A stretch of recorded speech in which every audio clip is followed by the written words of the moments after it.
Dans un quartier populaire de Lomé vivait une jeune fille nommée Bella. Bella habitait une petite maison en banco, peinte à la chaux, au volet bleu ciel. Les murs de la bâtisse portaient les traces du temps, et pourtant, une chaleur indescriptible s'en dégageait. Les cris d'enfants, les odeurs de bouillie de maïs et de poissons braisés à la braise emplissaient l'air dès l'aube. Dans ce tumulte ordinaire, Bella se démarquait. Elle avait ce mélange de discrétion et de grâce, un regard toujours rêveur mais déterminé. Ses voisins la surnommaient affectueusement la petite étoile. Bella était d'une beauté saisissante. Sa peau ébène luisait sous le soleil comme du bronze poli. Ses yeux, en amande, avaient une profondeur presque mystique. Ses lèvres pleines semblaient toujours dessinées avec soin, et ses cheveux qu'elle coiffait avec raffinement encadraient son visage comme une couronne naturelle. Elle n'était pas seulement belle, elle dégageait une élégance silencieuse, une prestance naturelle qui captivait. Fille unique d'une mère couturière et d'un père décédé trop tôt, Bella avait grandi dans un univers de privation, mais aussi de dignité. Chaque jour, elle marchait sous le soleil brûlant de Lomé pour se rendre à l'université, ses cahiers serrés contre sa poitrine. Elle travaillait dur, très dur, et avait fini par décrocher, avec peine, une licence en gestion des ressources humaines. Ce fut un moment de fierté pour tout le quartier. Les voisins avaient fêté ça avec de la boisson locale appelée sodabi, des chants et des prières dites à voix haute. Quelques mois après l'obtention de son diplôme, après avoir postulé dans plusieurs entreprises, et alors que Bella commençait à désespérer face au chômage rampant, un appel changea tout. Une grande entreprise de la place, Société Togo Plus, spécialisée dans l'import-export et les services logistiques, l'avait retenue pour un stage de 6 mois. Le premier jour de stage fut une expérience inoubliable. Bella, nerveuse, était arrivée bien avant l'heure. Elle portait un tailleur sobre qu'elle avait fait confectionner par sa mère. Ses chaussures, bien que légèrement usées, brillaient d'un noir profond, soigneusement cirées la veille. En entrant dans les bureaux climatisés de Togo Plus, elle se sentit minuscule. Tout était grand, propre, rapide. Les gens marchaient d'un pas décidé. Des mots techniques fusaient de toutes parts. Elle tenta de suivre, de comprendre, d'apprendre. Mais au bout de quelques jours, elle sentait déjà qu'elle avait du mal à suivre le rythme. Les fichiers Excel lui donnaient mal à la tête. Les consignes lui semblaient floues et elle était souvent perdue lors des réunions. Pourtant, une femme ne cessait de la rassurer. Madame Éléonore, la DRH. Madame Éléonore était une femme impressionnante, grande, la quarantaine, toujours parfumée de senteurs françaises et vêtue de tailleurs sur mesure. Ses talons claquaient sur le carrelage comme le son d'un métronome autoritaire. Mais sous cette allure de reine d'entreprise se cachait un visage chaleureux, du moins avec Bella. Dès leur première rencontre, Éléonore avait adopté Bella comme une petite protégée. Elle lui apportait des viennoiseries le matin, s'arrêtait pour lui demander si elle allait bien, la formait personnellement sur les procédures internes. Petit à petit, Bella fut retirée de certaines tâches trop complexes et affectée à des missions plus simples, toujours encadrée par Éléonore. Les autres collègues commencèrent à murmurer. Une rumeur circulait. La stagiaire là, c'est la chouchoute de la DRH. Personne ne peut rien lui dire. En moins de 3 mois, Éléonore transforma son stage en CDD. Puis, à la grande surprise de tous, après seulement 8 mois de contrat, Bella fut titularisée en CDI. Une ascension fulgurante que beaucoup jugeaient suspecte. Bella, elle-même, était troublée. Elle savait qu'elle n'était pas à la hauteur techniquement, mais elle se disait que peut-être sa gentillesse, sa ponctualité et son envie de bien faire plaisaient à Éléonore. Peu à peu, elle se mit à aimer son travail, ou plutôt la sécurité qu'il lui apportait. Son salaire était bien au-delà de ce qu'elle aurait espéré. Elle commença à aider sa mère, à rénover la maison. Elle acheta même un petit scooter rouge. Mais ce qui la troublait le plus, c'était l'étrange obsession d'Éléonore pour son petit frère. Tu sais, Bella, tu es tellement belle et soignée. Je rêve de te voir avec mon petit frère. Il est aux États-Unis. Il est jeune, brillant, et il cherche une fille comme toi pour construire quelque chose de sérieux. Cette phrase, Éléonore la répétait presque chaque semaine. Elle montrait des photos d'un jeune homme élancé, au sourire charmeur, souvent devant des buildings new-yorkais, ou en costume lors de conférences. Il s'appelait Alex Lawson. Alex était d'une beauté magnétique. Sa peau caramel, ses traits fins et masculins, ses yeux noisettes pétillants sous des cils longs donnaient l'impression d'un mannequin sorti d'un magazine. Il semblait parfait. Avant même son retour au Togo, la famille Lawson avait commencé à envoyer des cadeaux à Bella. Ils l'avaient reçue dans leur villa en bord de mer pour une grande réception privée, comme une princesse qu'ils adoptèrent dans leur lignée. Elle fut servie, choyée, présentée à toute la famille, comme si elle était déjà l'épouse promise. Bella se sentait honorée, mais aussi piégée par tant d'attention. Éléonore commença à parler du mariage comme d'un projet de famille. Tout le monde dans l'entreprise savait qu'elle préparait quelque chose pour Bella. Finalement, après des mois de séduction douce et d'encadrement invisible, Bella accepta de rencontrer Alex lors d'un séjour au Togo. Le coup de foudre n'eut pas lieu. Mais le mariage, si. Alex était poli, charmant, mais distant. Très vite, il proposa le mariage. Bella, grisée par la réussite sociale, les cadeaux luxueux et l'insistance d'Éléonore, finit par céder. La cérémonie fut somptueuse, une noce comme on en voit peu à Lomé. Tout le monde parlait de l'ascension de Bella, de la petite fille de quartier à l'épouse d'un prince moderne.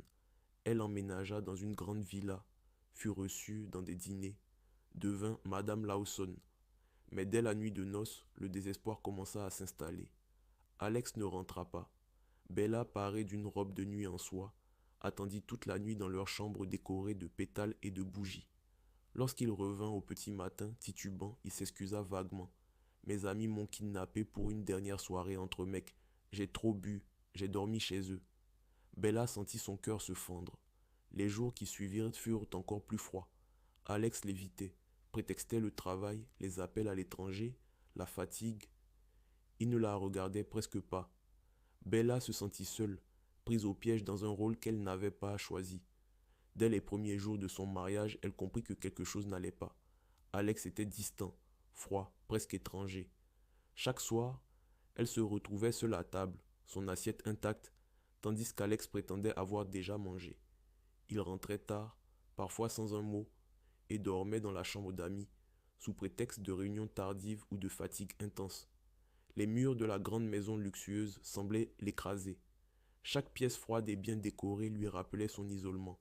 Le personnel domestique évitait de la regarder dans les yeux, comme s'il savait quelque chose qu'elle ne devait pas découvrir. Elle passait des heures à fixer la piscine vide, espérant que l'eau calme puisse lui apporter des réponses. Mais il n'y avait que le silence. Bella tentait de ranimer une flamme qui n'avait jamais existé. Elle lui cuisinait ses plats préférés, lui proposait des sorties, tentait des gestes tendres. Mais Alex restait insaisissable, enfermée dans un monde qu'elle ne comprenait pas. Elle avait même songé à consulter un marabout, pensant à un sort ou une malédiction. Mais au fond d'elle, une petite voix murmurait une vérité plus simple et plus cruelle. Alex te trompe. Bella, dévastée, se confia à sa mère espérant du soutien, un conseil, un refuge. Mais celle-ci, émerveillée par le statut social de sa fille, lui répondit : « Ma fille, garde ton foyer et sois patiente. Les hommes riches sont parfois comme ça. Tu as tout ce qu'il faut, accroche-toi. » Cela résonna en elle comme une condamnation. Ce n'était pas de l'amour qu'on lui demandait, c'était de la soumission à un mensonge. Les jours passaient, et Bella sombrait peu à peu. Ses yeux, jadis lumineux, se voilèrent de tristesse. Son sourire, autrefois éclatant, n'était plus qu'un masque. Dans les soirées mondaines, elle faisait bonne figure, jouait son rôle de Madame Lawson, mais son cœur, lui, s'effritait. Chaque nuit, seule dans leur immense lit, elle serrait contre elle un coussin vide d'affection. Elle pleurait en silence, noyée dans une vie dorée, mais sans chaleur. Ce n'était plus du doute, c'était du chagrin. Elle étouffait dans ce mariage, dans cette prison sans barreaux, bâtie sur des apparences et des intérêts. Un soir, alors qu'elle sortait plus tôt de la douche que prévu, Bella surprit Alex penché sur la table de la salle à manger. Il tenait une petite fiole au-dessus de son verre de jus d'orange. Lorsqu'il l'aperçut, il sursauta, puis tenta de cacher la fiole dans sa poche en souriant nerveusement. Il bredouilla une excuse absurde, parlant de vitamines solubles envoyées des États-Unis, mais le regard de Bella s'assombrit. Depuis des semaines, Elle se réveillait souvent engourdie, confuse, sans souvenir clair de la veille. Elle pensait être simplement fatiguée. Mais cette scène confirma ses soupçons les plus sombres. Alex la droguait. Tout s'éclairait, même les nuits entières où elle s'endormait presque aussitôt après le dîner, sans comprendre pourquoi. Il l'endormait volontairement, pour éviter tout rapport intime. La trahison était d'une violence insoutenable. Non seulement il ne l'aimait pas, mais il la neutralisait chaque soir pour fuir ses devoirs conjugaux. Bella sentit une rage sourde bouillir en elle, mêlée à une douleur immense. Elle comprit qu'elle n'était pas une épouse, mais un rempart, une façade, un leurre, une femme sacrifiée sur l'autel des apparences. Elle avait tout, sauf l'essentiel, l'amour. Alex continuait sa sombre et inexplicable routine. Il dormait souvent seul, ne la touchait presque jamais. Il passait des heures sur son téléphone, sortait souvent sans donner d'explication. Parfois, il partait pour plusieurs jours, prétendant des affaires urgentes à gérer ou des séminaires à l'étranger. Bella notait ses absences fréquentes avec une douleur muette. Elle était désormais sûre qu'il y avait une autre femme, peut-être restée aux États-Unis, qu'il continuait à voir ou à aimer. Mais pourquoi Alex avait décidé de l'épouser elle, Bella? Il évitait toujours les questions, changeait de sujet ou haussait les épaules avec agacement. Les absences d'Alex devinrent de plus en plus fréquentes. Il pouvait disparaître pendant 2 mois entiers, sans appel, sans message, sans explication. Bella s'épuisait à chercher des excuses, à croire encore qu'il était absorbé par le travail ou par des obligations familiales. Mais son cœur se fissurait à chaque silence. En réalité, ce qu'elle ignorait, c'est que l'homme qu'Alex était homosexuel et l'homme qu'il aimait en secret, son compagnon des États-Unis, venait régulièrement à Lomé. C'était pour le voir qu'il s'éclipsait si longtemps. 1 an après le mariage, la vérité la frappa de plein fouet. Un soir, alors qu'elle rentrait plus tôt du travail à cause d'une réunion annulée, Bella ouvrit la porte de leur villa plongée dans un silence pesant. Elle marcha sur la pointe des pieds, pensant qu'Alex dormait peut-être. Mais en montant à l'étage, elle entendit des rires étouffés, des murmures. Le cœur battant, elle poussa doucement la porte de leur chambre. La scène qu'elle découvrit la cloua sur place. Alex, son époux, était dans leur lit conjugal, enlacé à un autre homme. Ils s'embrassaient avec une tendresse qu'elle n'avait jamais connue. Les gestes d'Alex étaient doux, amoureux, sincères. Bella n'en revenait pas. Ce n'était pas seulement la trahison, c'était le contraste. Il ne l'avait jamais touchée ainsi. Il ne lui avait jamais souri ainsi. Elle n'avait jamais été l'objet d'autant de délicatesse. Foudroyée par la scène, Bella referma la porte discrètement et descendit, tremblante. Elle resta des heures assise dans une pièce de la villa, figée, incapable de pleurer. Le mensonge était trop grand, l'humiliation trop cruelle. Alex ne se douta de rien. Quelques jours plus tard, elle trouva par hasard des messages explicites sur l'ordinateur, laissés ouverts dans le bureau, des échanges entre Alex et ce même homme, des déclarations d'amour, des photos intimes. Bella fut tétanisée.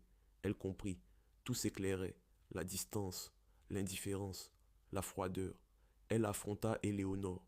Cette dernière resta de marbre, puis murmura. Tu crois qu'on avait le choix? Tu crois qu'on allait le laisser ruiner notre réputation à l'étranger? On a fait tout ce qui était en notre pouvoir, mais Alex a décidé de nous humilier. Nous ne pouvions pas le laisser comme ça. Il fallait bien qu'il se marie. Ton mariage a été organisé pour cacher la vraie nature de mon frère. Tu es belle, discrète, et tu es une solution. Tu resteras dans ce foyer. Tu as tout ce qu'il faut. Je ne peux pas rester dans ce mariage. Ce n'est pas une vie, répondit Bella avec colère. Je te dis que tu vas y rester. Maintenant que tu connais la vérité, tu peux avoir des amants comme tu veux. Mais fais gaffe, sois discrète. La famille Lawson ne tolérera pas une trahison de ta part. Fin de la discussion, retorqua Éléonore. À ce moment précis, Bella sentit que sa vie basculait. Donc toute la famille était au courant. Prisonnière d'un mariage basé sur le mensonge, entourée de luxe mais vide d'amour, elle devait désormais faire un choix. Vivre dans le confort mais sans âme, ou tout quitter, même au prix de sa sécurité, pour retrouver sa dignité. Mais ce ne fut pas aussi simple, car au moment où elle commença à envisager la fuite, la famille Lawson entra dans une logique de contrôle. Ils sentaient qu'elle savait, qu'elle avait vu, et qu'elle n'était plus dupe. Ce qu'ils redoutaient, ce n'était pas tant sa douleur, mais le scandale qu'elle pourrait déclencher. Un soir, alors qu'elle faisait mine de parler de divorce, Éléonore la regarda droit dans les yeux et déclara d'un ton glacial. Ne fais pas d'erreur, Bella. Tu crois que le monde te croira, toi, petite fille de quartier, contre nous? Tu veux salir le nom Lawson? Réfléchis bien, nous savons où habite ta mère. Tu ne veux pas lui causer de problème, n'est-ce pas? Bella sentit le sol se dérober sous ses pieds. Elle comprit qu'elle n'était pas simplement dans un mariage raté, mais dans un piège orchestré. La douceur des débuts, les cadeaux, la protection, les promotions, tout n'avait été qu'un investissement cynique pour camoufler une vérité inavouable. Et maintenant qu'elle menaçait l'équilibre, elle devenait un danger à neutraliser. La peur s'installa, une peur glaciale. Elle faisait désormais face à un clan puissant, prêt à tout pour sauvegarder ses apparences. Chaque mot était surveillé, chaque appel suspect. Même dans sa propre maison, elle n'était plus en sécurité. Alors Bella comprit qu'elle ne devait plus seulement fuir un homme, mais échapper à un système. Et pour cela, elle allait devoir être plus forte qu'elle ne l'avait jamais été. Que fera Bella? Si tu veux le savoir, abonne-toi à ma chaîne YouTube.